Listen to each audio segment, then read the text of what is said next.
You're listening to Ideal Practice, episode number 87. So what if you're not in private practice yet, but you're really thinking about it and you're super tempted and it's something you've been kind of wanting to do for a long time? Or maybe you are already in practice and you've kind of got things off the ground, but you're still stumbling around a little bit and figuring everything out. How do you know what to work on or where to focus your efforts? How do you even know where to start figuring stuff out? Heck, how do you know how to tell if you're on track and if you're doing things right? You're doing things well. Is this where everybody is at this point in the game? Well, don't worry about that, my friend, because that's what I'm going to help you with today. So, stay tuned.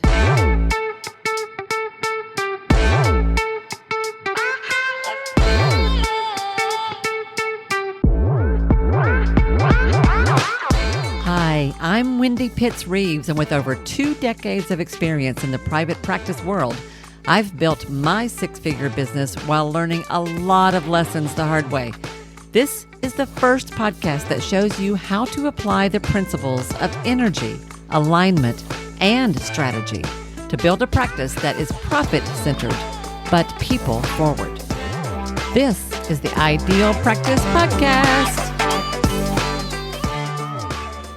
Hey folks, welcome back. This is Wendy, your host. Thank you so much for tuning in to another episode of the Ideal Practice Podcast. I'm so glad you're here.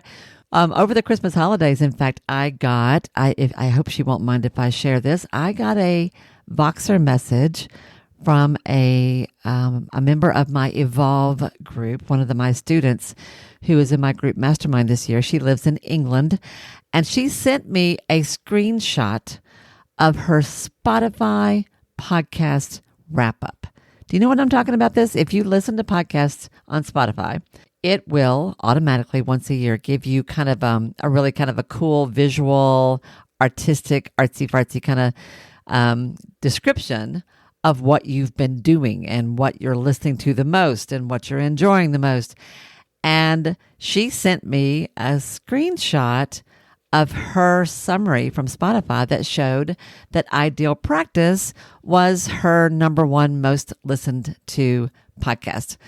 And I got to tell you, that was a lovely, lovely little sweet gift to get over the holidays. It made my day. That's the first time that's happened to me.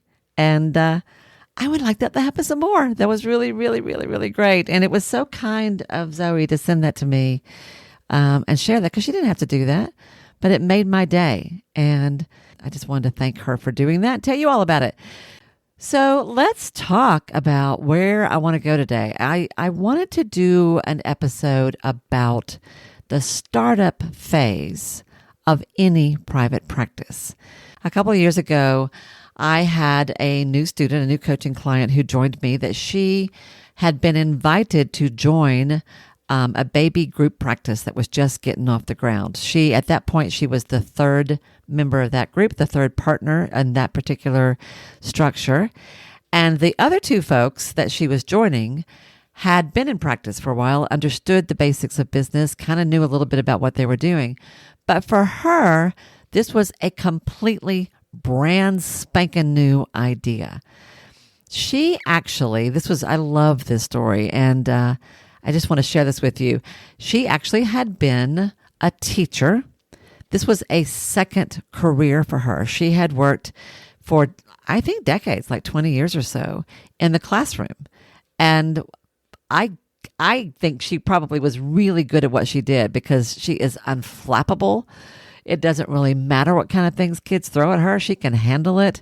She is organized. She is creative. She really loves kids. And this is also, I think, part of being a good teacher. It was hard for her to understand the things that were impacting her students outside the classroom that were making such a difference to their ability to learn inside the classroom.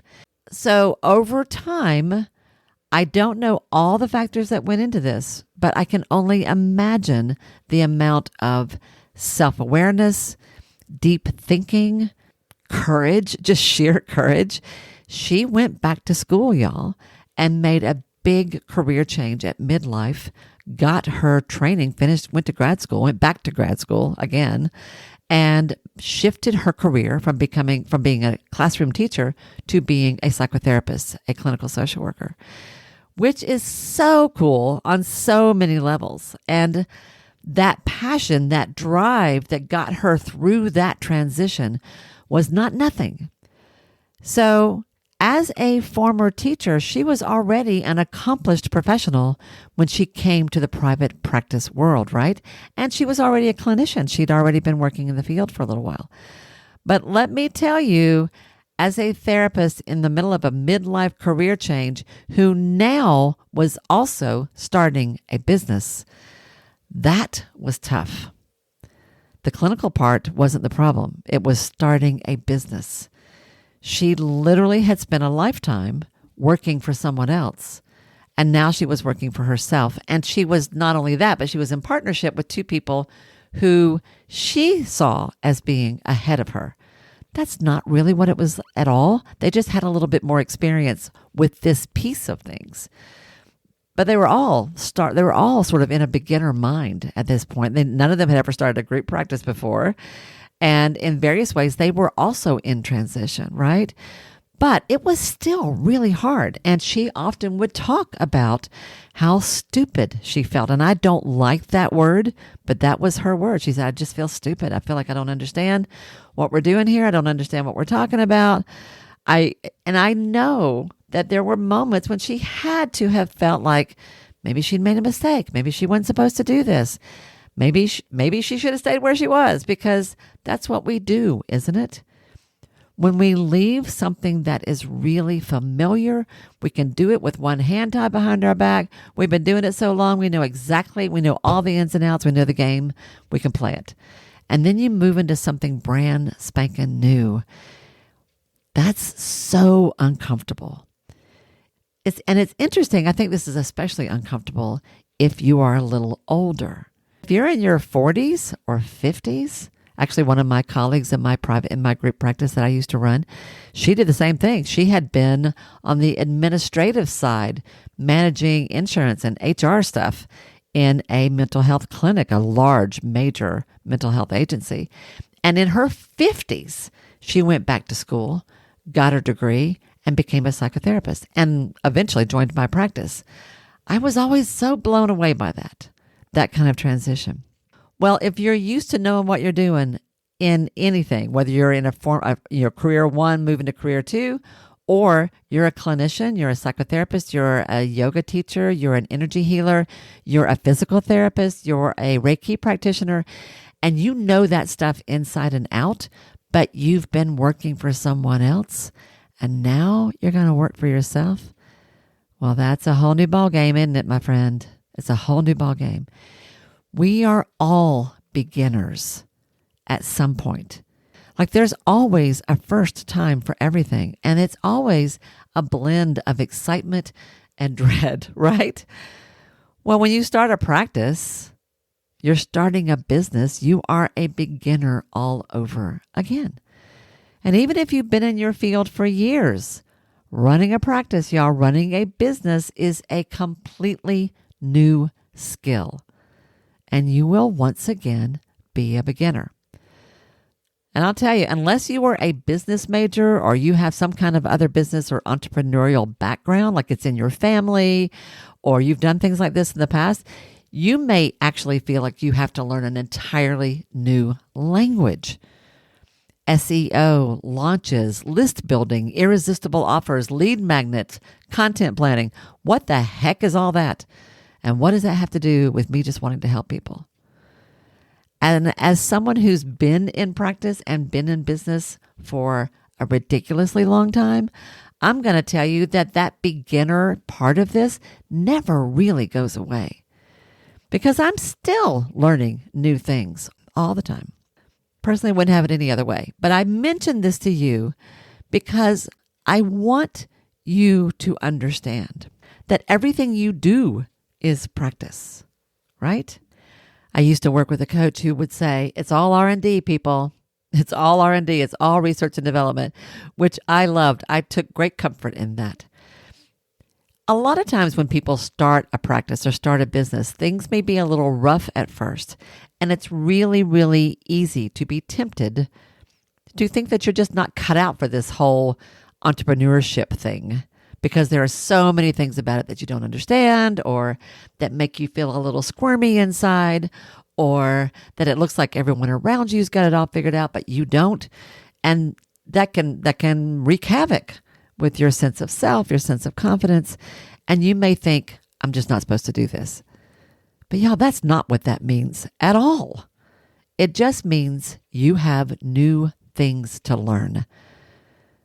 You didn't used to know how to be a healer either, right? But you learned. And I bet you weren't great at it at first, but you got better and you're still getting better. So today, to make this easier for you, I just want to highlight 3 areas in particular where you can focus up front to get your practice up and running as fast as possible and as healthy as possible from the start. I'm just going to kind of lay out some real key things to figure out from the start. If you're the kind of person who kind of likes to see the whole picture, this is fine, Wendy. I appreciate this little step-by-step stuff. That's great. But I kind of want to know, like, where am I going here? What is the big picture? What does it take to make a practice work? Well, I got you covered. If you want to get a really quick and dirty, easy overview of where you stand, where your practice stands from a higher level perspective, then here's what I got for you. I have created something called the IP360, Ideal Practice 360 scorecard. It's a scorecard that gives you a really quick and easy way to walk through a few questions and score yourself on where you are in your own practice development. And the cool thing is literally you can do this in like 10 minutes. But the cool part is, if you download it, and it's completely free, it's always available, you download this, fill it out for yourself. In a day or two after you get that, I will send you an overview, a little handy chart where I've laid out the 3 phases of development from startup and where we go from there. I've laid all that out for you that will show you exactly where to focus and kind of where you might be depending upon what phase you're in right now. So if you want to get that, it's super cool. Go to my website, wendypittsreeves.com/360, the number 360. wendypittsreeves.com/360. It will be glaringly obvious where your attention needs to be right now. And then when you get that chart in a day or two, you'll have the whole picture. So I think you'd like that. All right. So I just want to give that for those of you who are a little more impatient and want to kind of see the whole thing. Now let's go back to beginner mind. Let's go back to beginner mind and talk about 3 areas of activity, 3 types of activities where I want you to focus your energy right here at the beginning when you are in startup mode. We're going to talk about decisions you need to make. Everything starts with a decision. We're going to talk about the basic minimum level skills that you'll need to learn right off the bat. And we're going to talk about actions to take first. Okay? So let's start with decisions, because you will find as a practice owner, the main thing you do, y'all, is make decisions like all the freaking time. This is actually what it means to be an entrepreneur. You are constantly making decisions. But when you're getting started, there are certain basic ones that you've got to figure out right up front. And I'm going to start with one that no one ever talks about. And it might seem like this doesn't matter so much, but I actually feel like this is the foundation, the ground on which you must build your practice. And that is, I want you to decide to be a business owner, not just a practitioner. And I want you to decide that by getting super clear on why you want to start a business at all. What purpose is driving your decision to do this? What do you want this business? Notice I'm saying business, not just practice. What do you want this business to do for your clients? Just as important, what do you want this business to do, to provide, to allow, to create for you? I really want you to spend some time thinking about that. Why do you want to do this, y'all? Because this is not for the faint of heart. I'm going to tell you, anyone who says it's easy to start a business is playing with you. It isn't. It is relatively simple, but it is not easy. Okay? One of the things that will help you is that when you are crystal clear on why you want to do this at all, that's going to help on the days that it's not much fun. That's going to help on the days that you don't feel so smart, on the days that you're feeling like you're dragging, on the days that you're wondering if you're getting it right, on the days you wonder if it's ever going to get any better. And you will have those days. You will also have lots of awesome days. But knowing your why is going to help you. That's the first decision I want you to make. I am deciding to start a business because I want this for my clients and I want this for myself. The second decision I want you to make, and this is so much harder, it seems to be. I thought this was kind of obvious when I started my own practice, I will admit, but golly, based on what I've seen with my students and with my clients, I think it is kind of hard. And that is, I want you to decide who your people are. Who is your initial, your beginning, your first out of the gate ideal client? Who will they be, and how are your skills well suited to serve them? Do not make the mistake of saying, I just want to help people. I'm going to open a practice and I can work with everybody. You got to start somewhere, my friends. And I cannot say this clearly or strongly enough. Your practice will get off the ground faster if you are known for something from the very beginning. As I was preparing this episode for you, I was thinking about when I started my practice. You will remember, those of you who've been listening for a while, I had been the family therapy director of a residential treatment center where we were working with pretty tough to serve adolescents from all over the country. They were dealing with lots and lots of complicated situations, and they were in pretty bad shape by the time they got to us. So when I went into private practice, trust me, those kind of kids, I can handle that. I can handle that well. And I enjoyed them. I loved those kids. They were challenging, but I loved those kids and their families. So it made perfect sense to me when I started my practice to tell people I worked with adolescents and their families because that's what I knew, right? I actually knew lots of things because I didn't start my practice until I'd already been working in the field for 10 years or so. So I actually had a ton of experience when I went into practice. But the most recent thing I'd been doing was working with teens and their families. So it made perfect sense that was my initial ideal client. You've got to decide, who are you going to focus on at first? Who are your people? And then the third area where you've got to make lots of decisions is all around your payment setup. And by that, I mean, what's your initial pricing structure? What are you going to charge for an intake? What are you going to charge for your basic service? What are you going to charge for a no-show? I hope it's full fee. What are you going to charge for a late cancellation? I hope it's full fee. I will offer you one piece of advice here, if I can, if you'll just hear me.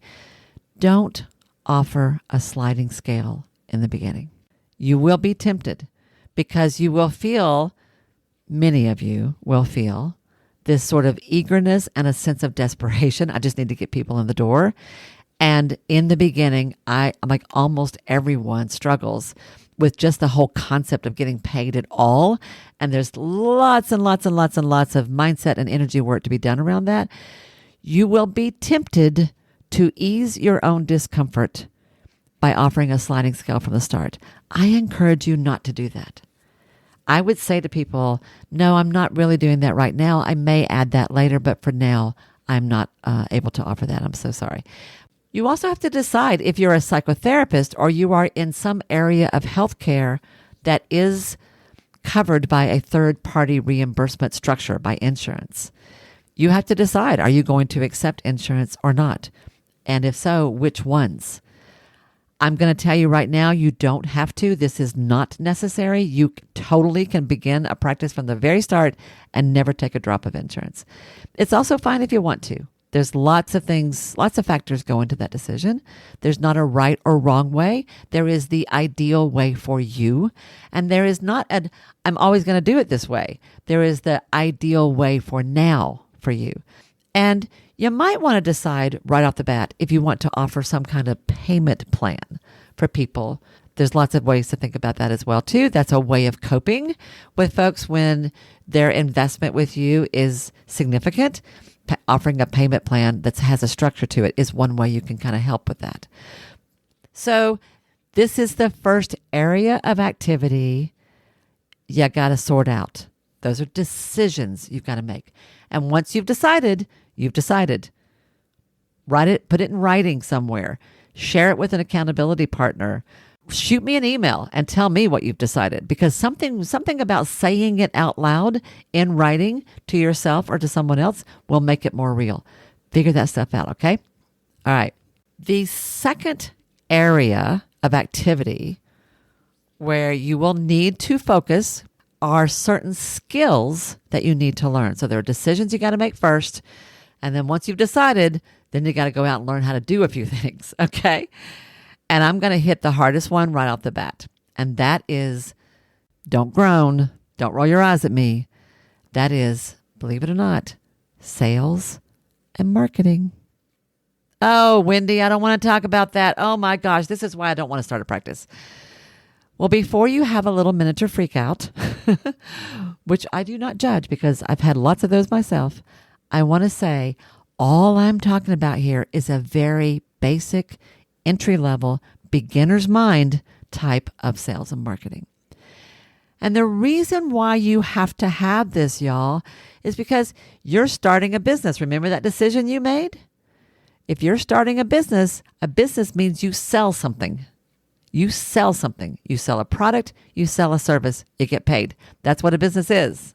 And you have to tell people about it, because if nobody knows about it, no one's going to buy it. So we are talking entry level, very beginning, super simple, quote, sales and marketing, unquote. You know how I did this in the very beginning? You want to know what this looked like for me? There was no internet. That's how long I've been at this, y'all. I went to my local public library, and I don't know if they even have this anymore, but back in the day, they used to have something called a city directory.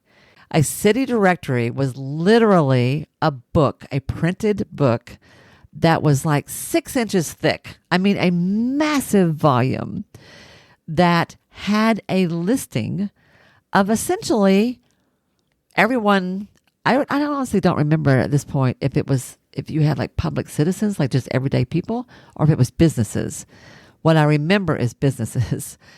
But I remember going to the library, taking a legal pad with me, getting the city directory from my little town, and opening it to doctors. And I made a list of every physician, medical practice, mental health practice, social service agency, anything dealing with kids or teens, because I told you that, right? That was one of my decisions. I just literally was flipping through the pages of this big fat book, making a list of names, addresses, and phone numbers on a legal pad. And then I made copies of like actual physical letters. I think I had business cards drawn up. I don't remember if I had a brochure at that point. Back then we did trifold brochures. Remember that? Nobody does that anymore. But back then that was the thing. I can't honestly remember if I did that. I don't think I did. I think I just wrote a letter and put business cards in it. No, wait a minute. You know what I did? I am just now remembering this, y'all. It's been a long time. I actually had printed formal announcements. That's what I did. I've forgotten all about this. It's coming back to me. I went to an office store, I think it was Kinko's, and ordered, you know how you get printed invitations to a special event like a wedding or an anniversary party, something like that? I had printed like a 4x6 card, something like that, a formal, like an announcement on nice cardstock with really, like, I'm particular about this kind of stuff. And golly, this is so funny. I hadn't thought about this in forever. But anyway, I printed up, I don't know, a few hundred of these announcements announcing that I was opening my practice. My name, the name of my practice, my mailing address, my phone number. We didn't have email and cell phones back then. And who I was going to be serving teens and their families in whatever county. And then I took that handwritten list that I'd made at the library, and by golly, I mailed those suckers out one at a time with stamps. Yes, I did. And I don't even remember if I printed labels or if I hand labeled them. Knowing me, I hand labeled them because I always had trouble doing labels. Oh, that's so funny to think about. That was my marketing. Sales and marketing is no more than business language for making an announcement, sharing the news, letting people know that your door is open and that you're ready to help, and telling them how to contact you. Like, that's all it is, okay? The sales piece of this is learning how to practice your pitch. If you've been following the podcast for a while, I have spoken to this very thing. You do need to kind of learn what to say on the telephone, learn what to say on your voicemail, learn how to ask for the business. When someone calls you and says, hi, I'm looking for help with my son, or I'm looking for help with my relationship, or I'm looking for help because I feel terrible and I don't know what to do about it, you've got to know how not just to say, oh, I'm so sorry, I'd love to help, but you have to also learn how to say, here's how I work. This is where we would start. This is what the investment for that would be. This is how we can set that up. Here is how payment would look. This is what we'll do when you come. This is where we'll go from there. You got to learn how to talk like that, folks. That's the sales piece of this. So very beginning skill level, learn how to just start talking to people about what you do and telling people how to hire you, okay? So the first piece is sales and marketing. The second skill you need to learn, I've got 4 here, is money management. And I'm not talking about a budget. I'm not talking about tax strategies. I'm not talking about investments. I'm not talking about complicated stuff. We're talking beginner level. First of all, you got to figure out how to collect payment at the time of service and how to track payments over time. How are people going to pay you? Cash, check, Square, Stripe? Do you know how to do that on your phone? Figure out how to take a payment. In today's world, it is so freaking easy. I literally took a client's card the other day and tapped on my phone. I had an instant payment. He had an instant receipt. So easy, super cool. But you need to figure that out. You got to get that set up. You'll also need to learn, focus on learn here, how to manage an irregular income and how to strike a balance between your business finances and your personal finances. I've also talked about this before. At a bare minimum, y'all, you need a business checking account and savings account that is completely separate from your personal. Your client payments need to go into your business checking account or savings, however you want to do it. And then you will pay yourself out of that. You will literally give yourself a paycheck out of that. And you'll need to learn how to put money aside for taxes because you're going to have to be paying taxes on a quarterly basis, not an annual basis. This is the very beginning baby steps towards managing the money side of a practice.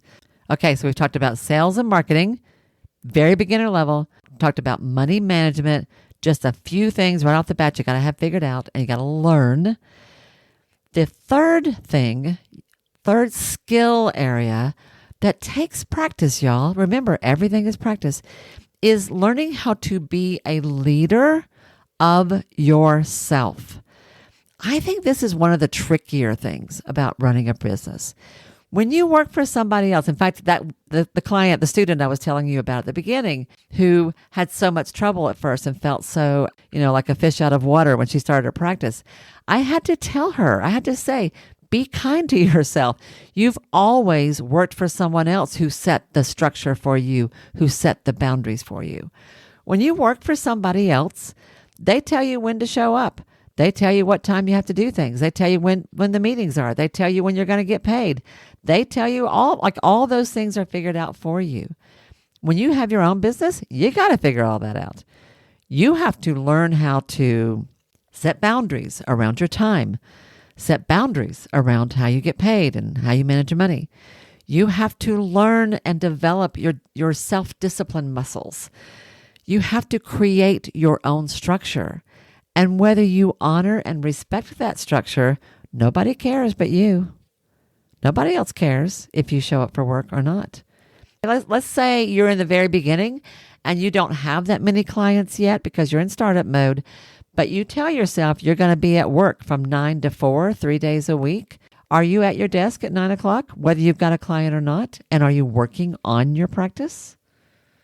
If not, that's a place for structure and for discipline. That's what self-leadership is, okay? So that's a skill. I will tell you, be kind to yourself now. Please don't beat yourself up because this takes a while to kind of grow into. It was one of the hardest things for me, honestly. Money management and self-leadership was one of the places I had a lot of trouble in the beginning. And then I would say the fourth skill set is just the whole concept of thinking like a CEO. And by that, what I mean is you're going to have to start learning about business. So that means signing up for coaching if you need to, listening to podcasts like this, and there are lots of them out there, reading books about business. Before I started to practice, I had never read a business book in my life, nor could you have made me because that would have been boring. But let me tell you, when you run a business, all that stuff is a lot more interesting than it used to be because now you've got a stake in it yourself. Now it matters to you. So you got to do that kind of stuff. So we talked about decisions. We talked about skills. The skills you got to learn. Don't let this overwhelm you because if you write down what I'm saying, it actually isn't very much. These are just simple little things. All right. Now let's talk about the actions you need to take. We talked about decisions. We talked about skills. Let's talk about actions. So this kind of goes with the sales and marketing piece I just mentioned. I've actually already talked about this. A very beginning, entry-level kind of action to take when you have made this decision and you are ready to take on clients is basic entry-level networking or communicating with your colleagues and beginning to position yourself as an expert with your people, with those clients you've decided to focus on here at the beginning. So, for example, when I started my practice, and I told you I went from running the family therapy department at a residential treatment center, so it just made sense to tell people I was working with teens. Of course, I would do lots of other things and did, but it made sense to start there. Well, so what did I do? I went to any kind of professional meeting, NASW or any kind of like workshops or any gathering of any type that was happening in my community with my colleagues where I was going to run into other mental health folks. And when I was just meeting people, hi, my name is so-and-so. What's your name? What do you do? Oh, that's great. I would say, oh, yeah, I've just opened a practice in my town. Yes. And I work with teenagers, believe it or not. I know not everybody loves that, but I actually kind of like a good grumpy teenager every now and then when I don't live with them. So that's what I'm all about. If you ever need help with someone, you've got a client who has an adolescent who needs some help, by all means, I'm just across the river. Here's my phone number. Would love to help out if I can. That's basic networking, basic positioning yourself. I didn't say, oh yeah, I'm an expert in treating teens. I know everything there is to know about adolescents. No, of course I didn't say that. I said, Well, I've been working for the last several years at a residential treatment center, which everyone around here knew the name of. All I had to say was I had worked there, and I now was branching out into my own practice, where, of course, I would be doing similar work. That's all I had to do. That did position me as an expert. Who can you meet with? What natural opportunities do you have to just hang out with colleagues, y'all? People in your own building, people that you haven't talked to for a while that you want to meet with for coffee, your professional association, if there's a local chapter meeting and maybe you've never gone, now you need to go. Just get yourself out there. That's the first thing I want to say. The second thing, in terms of actions to take, is essentially you got to get some systems and processes in place for certain kind of basic things you're going to do. I'm going to see here. I got 1, 2, 3, 4, 5. I got 6 things that you will feel better if you got these things figured out. The first one is also not what you're going to expect me to say, and that is designing and managing your schedule. I am amazed at how often I talk to my students and coaching clients about schedules. It's incredible how often this comes up. Turns out, I feel like this is kind of like have you ever been bowling? You know the things they put down the side of the alley in a bowling alley when you're just getting started, or for kids that keep the ball from going into the gutter?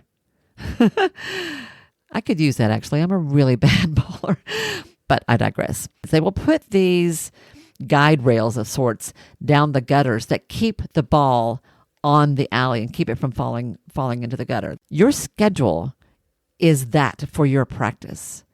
So this is why I think you could say this is another decision to make. Also, you could look at it that way, but it is a practice in that I really encourage you to get out a weekly calendar, a week at a glance, look at the days and the hours for each day, and circle the hours where you want to put clients. Which days, which hours do you want to put clients? If you don't decide that on the front end and set that up as a system on the front end, you know what's going to happen? Someone's going to call you and say, can you see so-and-so? Can you see me? Can you see my kid? Can you see us? We can't get there until after work. Do you have a 7 p.m.? And if you didn't already decide that 7 p.m. is the time, you're going to go, yeah, sure, I'll do that. I would so much rather you decide first the hours you want to plug in a client. And then when somebody calls you and they say, do you have this time? You look at your calendar and you go, no, I don't actually. I do have this and this. How about that? Would one of those work? And they will find a time to fit you, not the other way around. So you need a process. You need a structure for your schedule. When are you seeing clients? When are you doing admin work? Because you're going to need time for that. When are you home with your kids or off playing? When is me time? Put that on your calendar first, but especially circle the hours where you're going to plug a client in. The next process you're going to have to figure out is how you're going to manage an intake. If you really are brand new and you haven't got your first client yet, and you get a call today from someone saying, hey, I heard you were starting a practice. Are you open yet? Because I got someone I think you'd be great for. Do you know what to do with that person? Get ready for that. How do you manage an intake? How do they call you? What paperwork do they need to fill out? How do they schedule? Where do they meet you? Is it online? Is it in person? How so? Where? All that. Figure that stuff out. If someone calls you today and says, I want to see you, how do you actually make that happen? Your core service. What's the primary thing that you do? And again, how, where, when, under what circumstances? How are you going to do that? Where do they come? What's the process? Where do they wait if you're with somebody else? Like all that kind of stuff.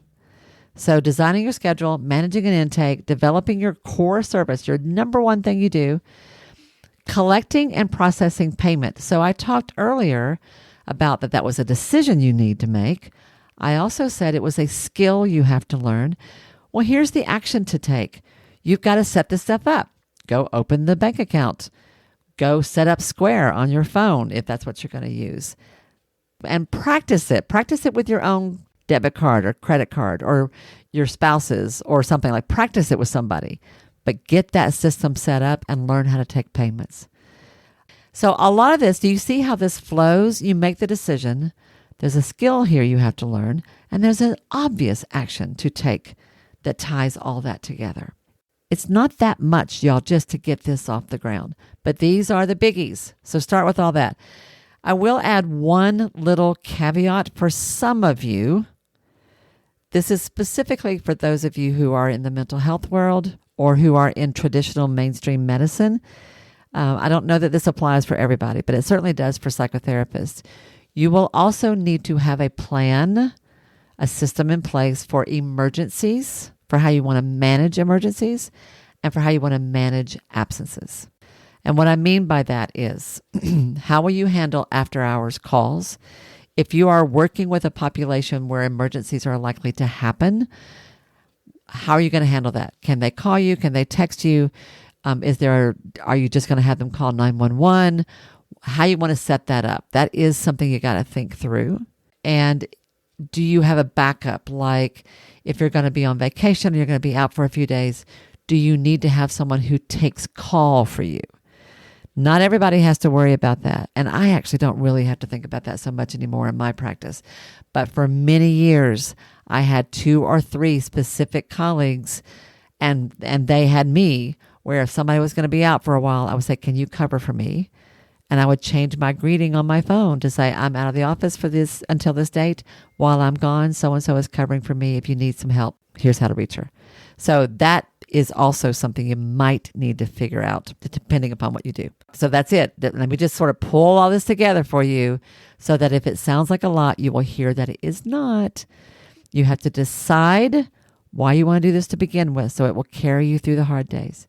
You will decide who you're going to serve at first. You can change your mind later, but you got to start somewhere. Decide who you're going to serve and why you are the right person to serve them. And you have to decide your initial payment setup. Okay? So there's that. And then you will need to learn how to talk to people about what you do, how to make sort of an announcement, how to just get used to saying, I'm open for business. I'm ready for calls. I'm happy to serve if you have someone that I can help. You will have to get used to that. You will have to learn how to handle getting paid and what to do with that money. You will have to learn to practice self-discipline and set up personal boundaries around your time and money, all that. You will have to learn how to think like a business owner. All of those are skills. And you will need to take action in all of those, in all the ways that we've talked about. So that's it. This will get you started. And this is all you have to do in the very beginning. So I was telling you about my student, my client who had been a teacher. We actually just wrapped up. I've been working with her for the last couple of years, and she is ready. She and her partners are ready to fly, or partner are ready to fly on their own at this point. And when we were doing our wrap-up call, where we were sort of reviewing and enjoying all the progress that she made, she said that one of the things she felt best about was that she truly feels like a business owner today. Her practice is extremely well defined. She is very clear about who she serves. She's working with a pretty tough population that doesn't faze her a bit, and her practice is taking off like a rocket. And so is her income. So her confidence has grown tremendously. She no longer feels like quite the beginner that she was a couple of years ago, because she isn't. That doesn't mean she doesn't still have things to learn. Of course she does. We all do. But she's doing great. And I am really proud of her and so excited to see her take off on her own from here on out. Your practice will evolve over time, my friend. And just like everything else, you will move through different phases of development. Being in startup is exciting. It's also a little crazy making, and it can be a little scary, but be patient with yourself. This is a grand adventure, and you are just getting on the road. There are lots of cool things to see and do and discover in the coming days. Have fun, all right? Have fun. Believe in yourself. You're going to figure it out. I promise. That's what I've got for you today. I hope this is helpful. I hope it gives you some nuts and bolts you can hang your hat on, which is really mixing a metaphor in a really bad way. But anyway, I hope it helps. And I hope you have a lovely week here on Ideal Practice and in your ideal practice. And, by all means, reach out to me if you need help in some way. If there's something here that you're not quite clear about, just shoot me an email. I'm happy to clarify in any way I can. Have an awesome week, everybody, and I will see you here next time on Ideal Practice. Bye now. If this program has come to be important to you, it would mean so much to me if you'd be willing to take just a minute to do one or two things. First, would you follow or subscribe to the show right here at Ideal Practice? Following me helps you because you'll never miss an episode. And it helps me too for the same reason. To do that, all you have to do is go to the show page for Ideal Practice on Apple Podcasts or Spotify or wherever you happen to listen to podcasts. There, all you have to do is click on the plus sign that usually you'll find at the top right-hand corner, or click on the word follow, which will be somewhere on that page. That really is one of the most important things you can do to support the podcast and support me. While you're there, it would be extra special if you'd be willing to give me a 5-star rating and a review. And share your favorite episode with a friend, a colleague, someone you think could use this information. Could you do that? I promise if you do, I will love you forever. The truth is, you matter a lot to me, and I value your support more than words will ever convey. So if you do that or any of those things, that would just be beautiful. Thank you, sweet friend. I appreciate you more than you know. And I will see you back here again soon.